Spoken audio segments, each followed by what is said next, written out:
Charlie. Welcome to the show. I'm here today with Gene Hayman, an avid ATCA volunteer and who has really taken the charge of our Blue Skies initiative. And we are here at the ATCA offices, product placement. Absolutely. The new ATCA offices in Alexandria, Virginia, and space is absolutely gorgeous, but more so it gives us room to expand, as well as having a large enough conference room to hold a number of events and things like that. So, Gene, welcome to the show. Thanks for being here today. Hey, Charlie, thank you. Appreciate it. So, you are the Vice President and Account Executive for the FAA at CACI, and welcome. Thank you. But more so, for today, you have been driving the Blue Skies initiative. Yes. And why don't you tell us a little bit about what that's all about and why it's important? So, Charlie, this actually goes back about 2 or 3 years ago when myself and a few others were talking to the FAA and talking to other industry members about, hey, what's next after next gen, right? So you remember back in the day in 2003, 2004 time frame when we were all at the JPDO, we were kind of heads down, planning for the future, right? It was all about what was the airspace going to look like, what was procedures and operations going to look like around 2025, and we were talking about very light jets, and they were going to crowd the skies. Remember that? That's right. And we were going to have 3x capacity. You weren't even going to be able to get on an airplane because capacity was just going to be unbelievable. And we did a lot of great work back then. We from a collaboration standpoint between the airlines and the FAA and the industry. We all kind of got together and kind of started planning what that future was. But I think we made a mistake when we put a date on it. Right? We said 2025. Then we instantly started kind of putting a little box around it, and had a name for it, and kind of made it kind of a program, right? And but a lot of great work went into that, a lot of great thinking went into that. But what happened is everything we planned and predicted didn't come to fruition. Right? So true. 3x capacity didn't happen. 2008 financial crisis hit. Globally, passenger demand kind of went down tremendously. This thing called very light jets that we thought were going to crowd the skies didn't happen. What did happen is we got steamrolled by this thing called drones. Who knew? We were thinking about, can we get 9 drones in the across the entire continental United States at one time? We should have paid attention to those kids flying those things in the mall. Yeah, you're right. We should have. We absolutely should have. Didn't realize that was going to be important. No, but Charlie, look how fast it progressed. We went from, okay, there are going to be some drones coming back from forward deployed operations right overseas, and how are we going to utilize some of those?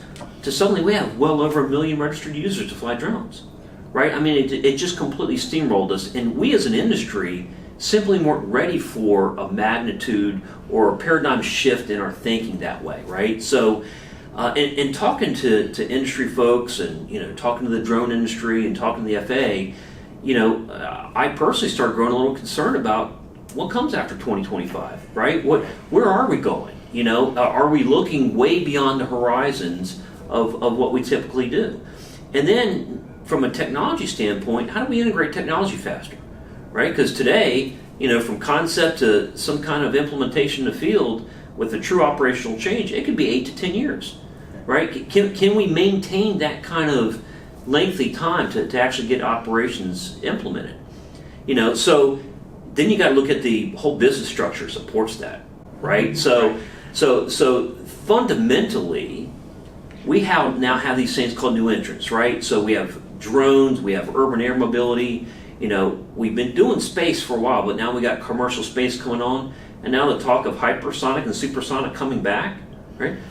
Well, the NASA's only a finite resource, right? How do we all play in it, right? And how do you continue to look at current commercial operations, and how do we continually improve commercial operations? And then let's not forget the GA guys either, right? So now you have a plethora of people wanting to use the NAS, and how do we accommodate that? How do we allow those kind of capabilities, those kind of technologies to be integrated into that? And so I think it just kind of caught all of us by surprise. Well, a good surprise. I'd say it's a good. Yes, I agree with a good you. surprise. I agree with you. It's great to see new things entering sort of the aviation air traffic field. Otherwise, kind of gets a little bit stale, and then it gets overrun by whatever the next cool thing. And I think that's kind of what's happened. The next cool thing just happens to fly too, and that's pretty cool. So we have a lot. You have a lot there. I know that a lot of the components that, at least in initial discussions, have included things like the communities. Yeah. Which great place to start. Very different than where Next Gen was, which was very specific metrics on capacity, people that were impacted by noise, but involvement of the communities. Maybe you could talk a little bit about what you see as the next steps for how you proceed and how you engage in some of those other more social aspects of whatever comes after Next Gen. So, Charlie, I think that's a great question. I'd probably be remiss if I didn't say that ATCA has actually stood up a committee, right? So we stood up the Blue Skies Initiative Committee, right? And you're an executive chair on that. You're an executive committee member, right? Member. So they've asked me to chair this committee, and the purpose of this committee really is to do exactly what you're talking about, right? Is to look at how do we build a plan and an outreach program, and how do we pull in the new entrants to understand what we do in aviation today, right? Because the Amazons of the world, the Ubers of the world, they got some great technologies and some great visions, but they don't really understand how we operate in today's environment, right? So they don't understand the NAS very well. They don't understand the procurement cycles, the business structure, how it's built, right?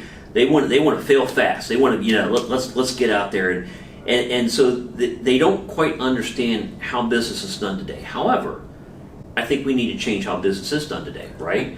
And so that goes. We could learn a lot. We Absolutely. Could learn a lot there about how to. So I think that's where the collaboration between the new entrants and the what I call the standard industry traditional aviation players, right, need to start grasping with. But back to your question, I mean, it's looking at a roadmap. Think of a community that is used to a little bit of noise from a little bit of overhead flights coming in, but then suddenly now you got all these things called drones, right? Or urban air mobility, right?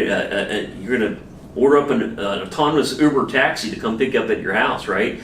So you want to talk about noise, right? So I think you're right. I think we need to build a roadmap that really shows where these different technologies and the progression of these different technologies and where they're at.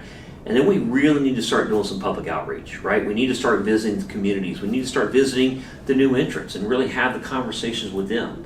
And I have to tell you, the reason why I think the committee that's being sponsored by ATCA is the right thing to do, because ATCA is the right platform to do this, right? So I'm not taking anything away from the other conferences, Charlie. Don't get me wrong.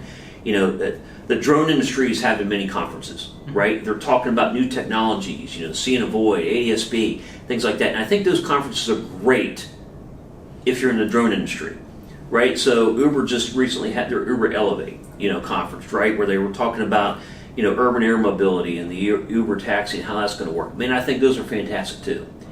But you got to have a place and a platform that allows all of us to come together, bring the brain power of the traditional aviation players with the non-traditional aviation players, and start having the collaborative discussions, start having the arguments and debates even, right? Yeah. Because we're all not going to see things the same way, but we can learn from each other.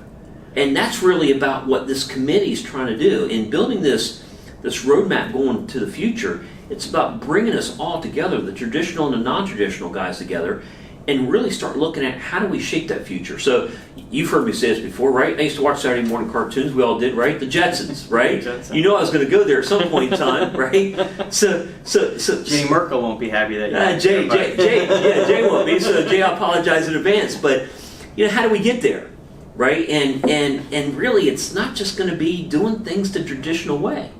It's going to be learning from those guys in the new entrants and honestly the new engineers that are out there. Right, the new smart kids that aren't, your traditional engineers, system engineers that have grown up. It's the guys coming out of the STEM programs. It's the guys and the girls that are thinking outside the box. Well, and we're making technology leaps that are significant. I mean, obviously drones are available because we can get flight management systems into that size package Right. that can handle multiple rotors that kind of keep it where it can fly with incredible stability and with precise navigation. But I mean, that wasn't possible necessarily Right. that long ago. Then we're back to those kids who can really fly special vehicles in the mall. I mean, Yeah. I couldn't do that. I No. mean, the jewelry stores are in danger if I was to try out one of those. So I think there's a lot of those kinds of things that can come about that another generation can kind of bring to the table. I agree. So so we're going lots of involvement and things like that. The ability for ATCA. So ATCA sort of has a lot of airspace people, but what are your thoughts about coming up on the ATCA annual this year that'll be at the convention center? So I see that there's a lot of new companies and new names that are different than what we've had in the past. A lot of new entrants. What are your thoughts about coming up? Well, Troy, I think you're starting to see the change, right? So first of all, the new form that the annual is going to be at, I think is great, right? At the convention center, you're going to have the main stage right along with the exhibitors. I think that format's going to go over very well, right? Because you're not having to walk down a hall and, am I splitting my time between a booth or Right. the main stage, right? And I think you're starting to see that some of the new companies, the new entrants, are starting to take more of an interest in what ATCA's doing. And they're seeing the desperate need to really kind of come together and start collaborating as an industry, right? The planning committee for annual has done a phenomenal job at looking at blue skies and kind of that theme of blue skies and making sure that those are the conversations we're having, Great. right? I mean, everything from not just technology, but the policy side of things, the operational side of things, the workforce side of things, to include training, right? Because blue skies has really got to touch everything end to end. It's just not about how do I take a new widget and integrate a new widget, right? It's what are the policies that need to change to allow me to do that? How does it affect operations today? And how does it affect operations tomorrow?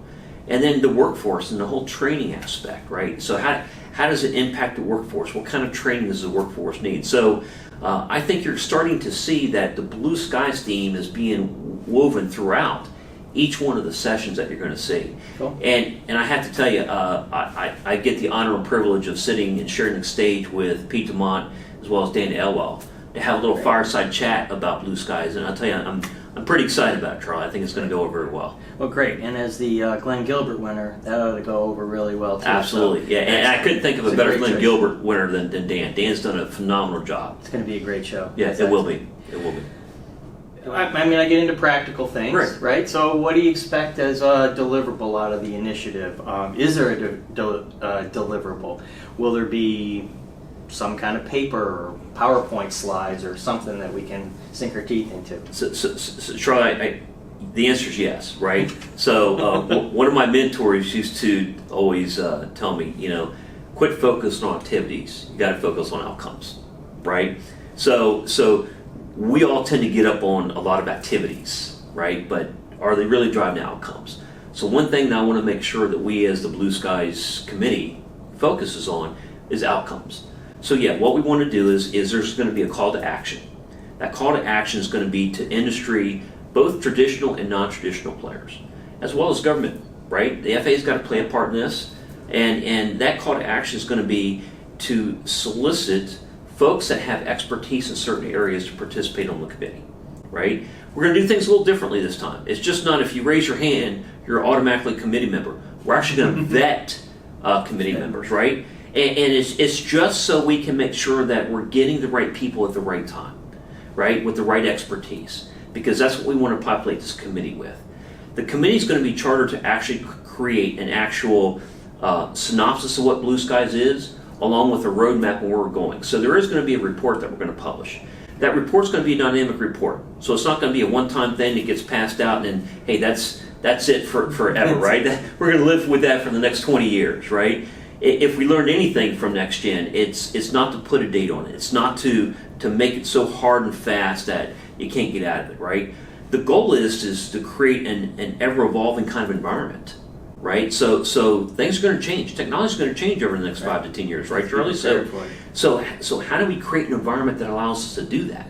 And so what we want to do, though, is we want to create a baseline.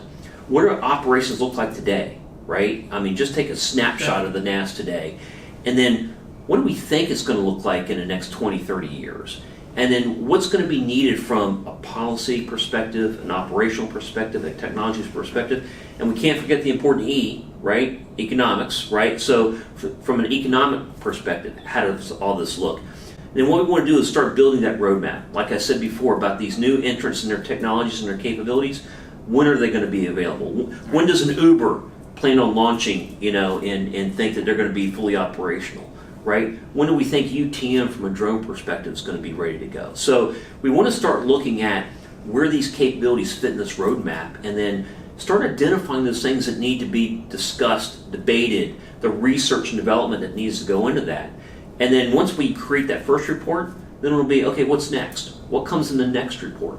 So I see this as an ongoing thing. And there's going to be some sub-elements, right? So can't forget about cyber, right? So how do we start designing cyber and resiliency into the things that we're talking about? And then from the new entrant standpoint, new capabilities, new technologies, how do we rapidly start integrating those two technologies? So there's different elements, but yeah, Charlie, there's going to be a report, and it'll be the first of many. Great, great. Gene, thank you for your leadership. Hey, Charlie, thank you. Take the time. Absolutely. Thanks for tuning in. Don't Thanks, forget folks. to like and subscribe, and hit the bell button if you want to be alerted to future videos. Thanks a lot. I think it came out great. Me too. I liked it.